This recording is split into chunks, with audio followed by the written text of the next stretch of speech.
Sub pertama adalah tentang pendahuluan tentang sistem dan teori leksikal. Teks ini membahas pandangan linguis terhadap ilmu leksikologi, studi teoretis tentang leksikal dan leksikografi, praktek penyusunan kamus. Awalnya terdapat kecenderungan untuk melihat ilmu bunyi morfologi dan sintaksis sebagai sistematis berbeda dengan semantik dan leksikon yang dianggap tidak memiliki sistem. Hal ini mempengaruhi pemahaman istilah-istilah seperti dialek, keharusan, dan keanehan dalam studi leksikal.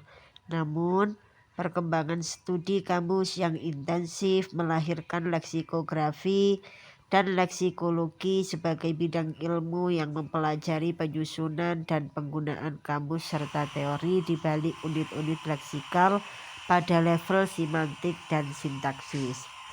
Sub yang kedua, kritik terhadap pandangan ketiadaan sistem dalam leksikon.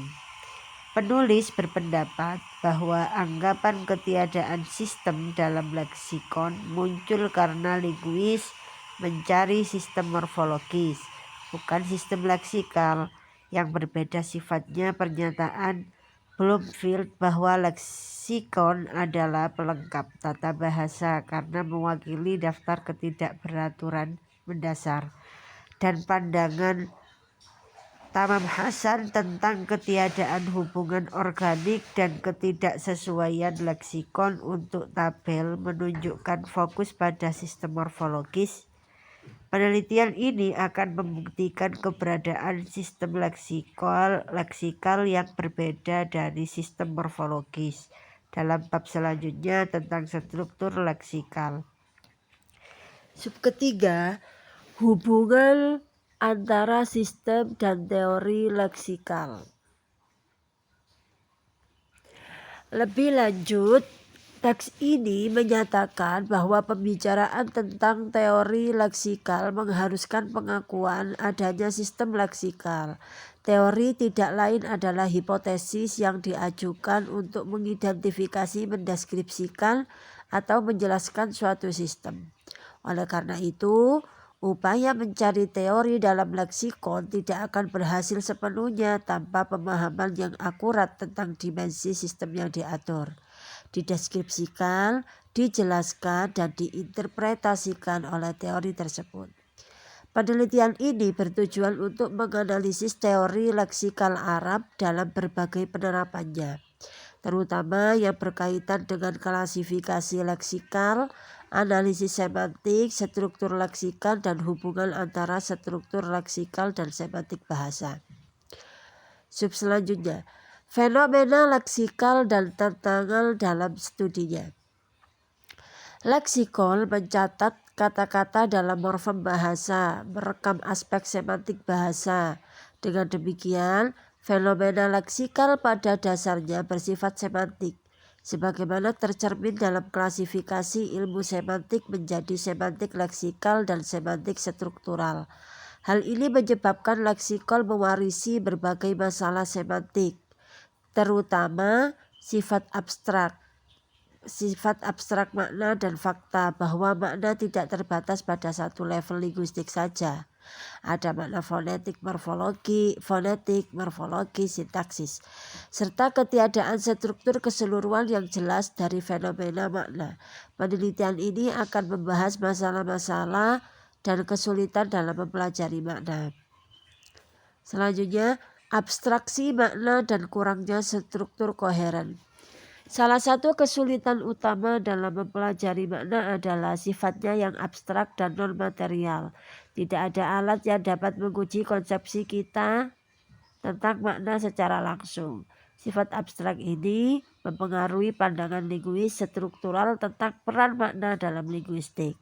Selain itu, makna tidak terbatas pada satu level linguistik seperti cabang ilmu bahasa lainnya. Makna hadir pada level fonetik, fonologis, morfologis, sintaksis, dan teks. Terakhir, Tidak adanya struktur keseluruhan yang jelas atau hubungan yang jelas, adanya struktur keseluruhan yang jelas atau hubungan yang jelas antara unit besar dan kecil dalam makna. Berbeda dengan cabang linguistik lainnya, menjadi tantangan tersendiri dalam studi leksikal. Teori, pengumpulan, dan klasifikasi leksikal serta analisis semantik dalam tradisi Arab. Bab ini membahas model-model deskripsi leksikal dan analisis semantik yang ditawarkan oleh teori leksikal Arab. Dua model utama yang dapat diidentifikasi dalam tradisi ini adalah teori pengumpulan leksikal dan teori klasifikasi leksikal. Dalam teori pengumpulan leksikal, salah satu poin penting adalah hipotesis tentang penggunaan bahasa secara umum dan khusus atau tingkatan bahasa, meskipun ada pandangan yang menyatakan bahwa linguis Arab mencampur adukkan bahasa umum dan bahasa khusus atau dialek. Penelitian ini berpendapat bahwa mereka sebenarnya mengumpulkan keduanya namun membedakannya secara cermat. Mereka mencatat dialek untuk menunjukkan variasi bahasa dari norma umum, mengakui bahwa bahasa Arab tidak bersifat homogen. Kritik yang mungkin muncul adalah kurangnya bab khusus yang memisahkan pembahasan bahasa umum dan bahasa khusus. Selain itu, tradisi Arab memberikan model unik dalam menentukan batasan bahasa Arab melalui 3 lingkaran konsentris. Bahasa yang digunakan, bahasa yang diterima atau termasuk yang tidak digunakan tetapi mungkin digunakan, dan bahasa yang dilarang karena melanggar aturan pembentukan kata. Selanjutnya, lingkaran bahasa dalam konsepsi tradisi Arab. Para leksikografer Arab menetapkan 3 lingkaran bahasa Arab yang saling terkait. Lingkaran terkecil adalah bahasa Arab yang digunakan secara aktif. Lingkaran yang lebih besar adalah bahasa Arab yang diterima, yang mencakup bahasa yang digunakan dan bahasa yang diabaikan atau tidak digunakan karena tidak disepakati, tetapi secara linguistik tidak bermasalah. Di luar lingkungan ini terdapat bahasa Arab yang dilarang, yang melanggar aturan linguistik seperti pembentukan kata dengan lebih dari 5 konsonan dasar atau untuk nomina atau 4 untuk verba atau derivasi huruf yang tidak lazim. Konsepsi Al-Khalil dalam kamusnya mencerminkan hal ini dengan memasukkan baik kata yang digunakan maupun yang diabaikan berdasarkan struktur fonetik untuk menjelaskan hubungan antara struktur morfologis dan semantik. Bagian kata yang tidak digunakan oleh Al-Khalil mengindikasikan potensi masalah fonetik atau penghilangan unsur karena alasan morfologis. Sub selanjutnya, klasifikasi leksikal dan konsep-konsep terkait.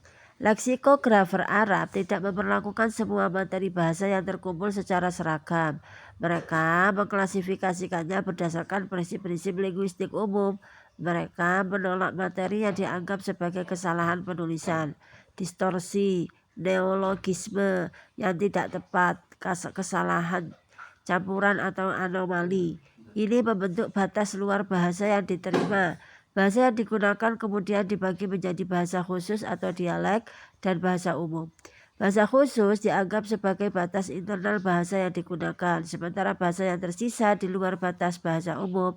Berbagai istilah klasifikasi dalam tradisi leksikal Arab sejajar dengan istilah dalam cabang linguistik lainnya, menunjukkan adanya konsep linguistik umum. Istilah klasifikasi dan dimensi leksikalnya. Istilah-istilah seperti ghalat atau kesalahan, lahl kesalahan gramatikal, sahwun kelupaan, tasrif perubahan huruf, tasrif distorsi, darurah kebutuhan puitis, dan lahjah dialek digunakan untuk mengklasifikasikan materi leksikal. Istilah-istilah ini meskipun mungkin memiliki akar dalam tata bahasa atau morfologi, memiliki dimensi leksikal yang penting. Penggunaannya dalam leksikon bertujuan untuk menetapkan perspektif leksikal bahasa, mengidentifikasi pola setiap akar kata, menentukan makna leksikal kata kata, menetapkan berbagai penggunaan kata, dan mengontrol kata-kata berdasarkan status leksikalnya. Bukan hanya bentuk morfologisnya, kontrol melalui harokat dan sukun, vokal dan konsonan juga dilakukan oleh leksikografer untuk tujuan leksikal, bukan hanya morfologis. Selanjutnya, penentuan akar dan kata dalam leksikon. Pekerjaan leksikografer dalam menentukan akar dan kata dalam bahasa saling terkait. Mereka mengklasifikasikan kata-kata kembali ke akarnya, dan semua pengembalian kata membuktikan kata-kata yang mereka kembalikan ke akar tersebut. Contohnya adalah pengembalian kata salam dalam puisi Al-Hutai'ah ke akar Sulaiman karena adanya perubahan karena kebutuhan puitis atau darurah. Tindakan mengembalikan satu akar ke akar leksikal bersama seperti yang dilakukan dalam kamus tidak hanya bersifat morfologis atau sintaktis, tetapi juga memiliki tujuan leksikal murni. Ibnu Jilli menyatakan bahwa penutur asli bahasa Arab memahami kesalahan atau ghalat meskipun tidak mengucapkannya, dan konsep dialek lahja dikaitkan dengan pendengaran dan aturan dalam makna dan penggunaan kata. Selanjutnya, peran ahli leksikografi dalam menafsirkan penyimpangan makna dan penggunaan kata.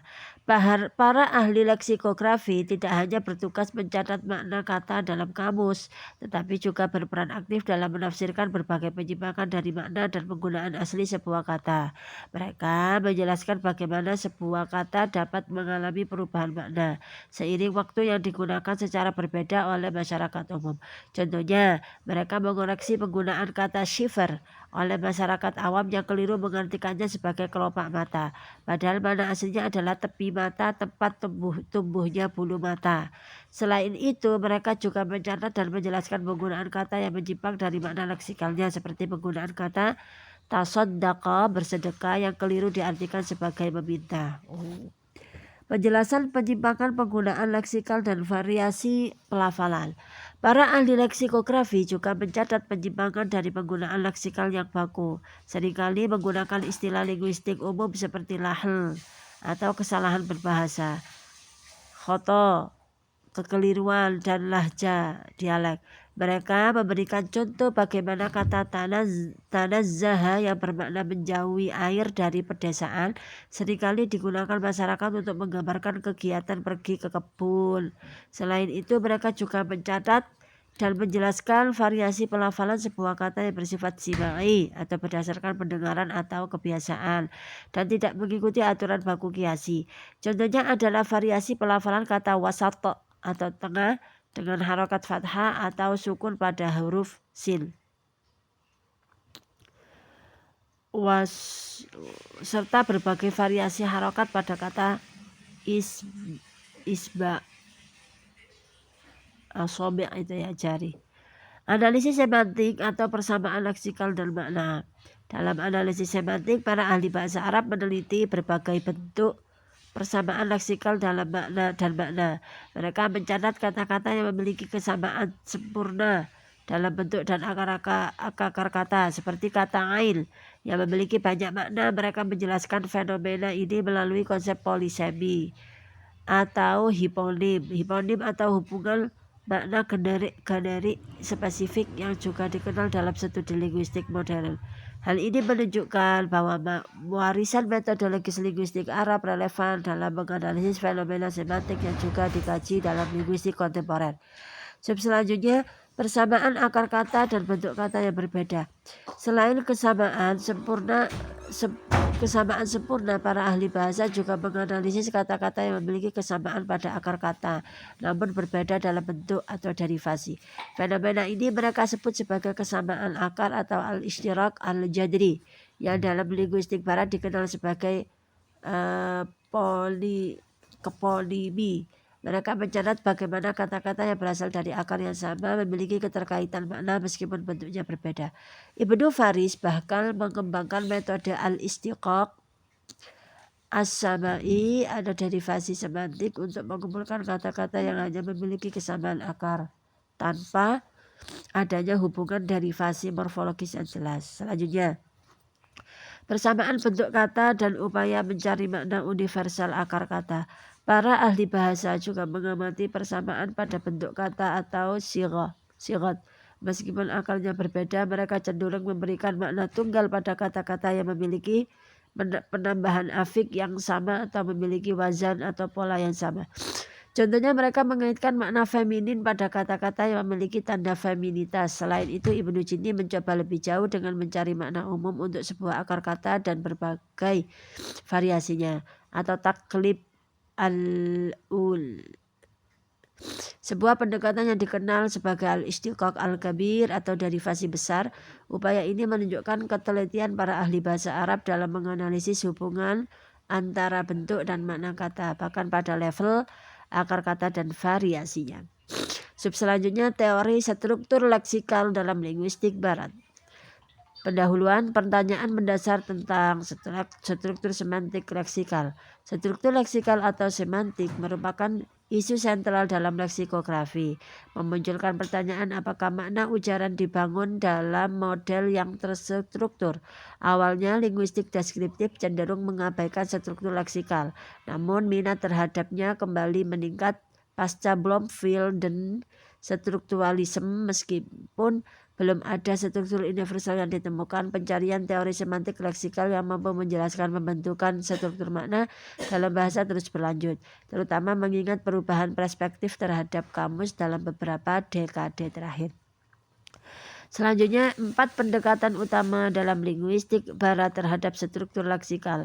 Linguistik barat modern menawarkan 4 pendekatan utama untuk memahami struktur leksikal. Pertama, model struktur leksikal berdasarkan hubungan semantik yang menekankan pada hubungan seperti sinonimi, antonimi, hiponimi, polisemi, dan homonimi sebagai fondasi struktur leksikal. Kedua, model analisis komponen semantik yang menguraikan makna kata menjadi fitur-fitur semantik yang lebih kecil dan saling terkait. Membentuk sistem konseptual dalam leksikon. Ketiga, model penyusunan. Leksikon melalui bidang leksikal yang mengkategorikan kosakata berdasarkan bidang konseptual tertentu, di mana makna kata dan dipahami dalam kaitannya dengan kata lain dalam bidang yang sama. Keempat, model penyusunan leksikon melalui struktur sintaksis dalam kalimat, yang melihat leksikon sebagai bagian integral dan dari struktur sintaksis dan makna kata dipengaruhi oleh konteks penggunaan dalam kalimat. Analisis model hubungan semantik dan kritik terhadapnya. Model hubungan semantik berupa membangun struktur leksikal dengan mengklasifikasikan hubungan antara kata yang tercermin dalam penyusunan kamus, khusus seperti kamus sinonim dan antonim. Namun model ini dikritik karena beberapa hubungannya tidak monolinguistik, dan pengelompokan kata berdasarkan hubungan semantik tidak menciptakan struktur leksikal yang kohesif. Lebih lanjut, penyusunan leksikon menjadi fragmen-fragmen terpisah tanpa adanya struktur menyeluruh dan yang mengikatnya. Selanjutnya, model alternatif atau analisis komponen semantik dan bidang leksikal. Sebagai alternatif, model komponen semantik menganalisis makna kata berdasarkan fitur-fitur semantik yang lebih kecil, membentuk sistem konseptual yang lebih terstruktur dalam leksikon.